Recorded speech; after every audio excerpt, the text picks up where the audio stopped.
In this video, you'll learn how to share your trivia games with the SplitCast community and how to manage or remove games you've already published.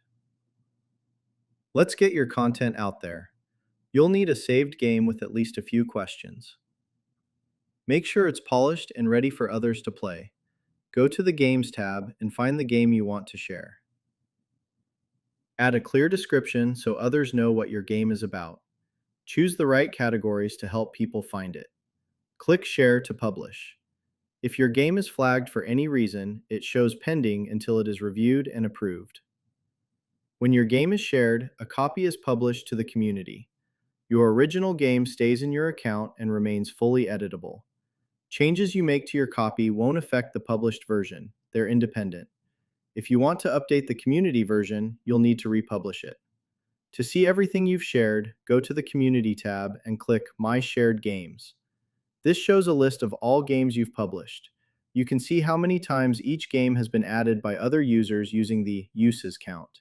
Use this to track which of your games are popular in the community. Made improvements to a game you've already shared? Go to My Shared Games, find the game, and click Unshare and then share it again from your games list. This replaces the community version with your current version. Users who already added your game keep their copy. They won't automatically get your updates. If you want to unpublish a game, go to My Shared Games and click Unshare. Once removed, the game is no longer visible in the community library. Users who already added your game to their collection will keep their copy. Removing only affects new users searching the library.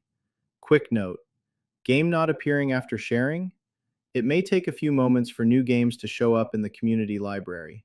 Refresh the page and check again.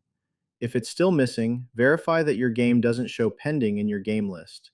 If it shows pending, it has been flagged and must be reviewed and approved before being added to the community library. You've shared a game to the community, tracked its performance, updated it, and learned how to remove it.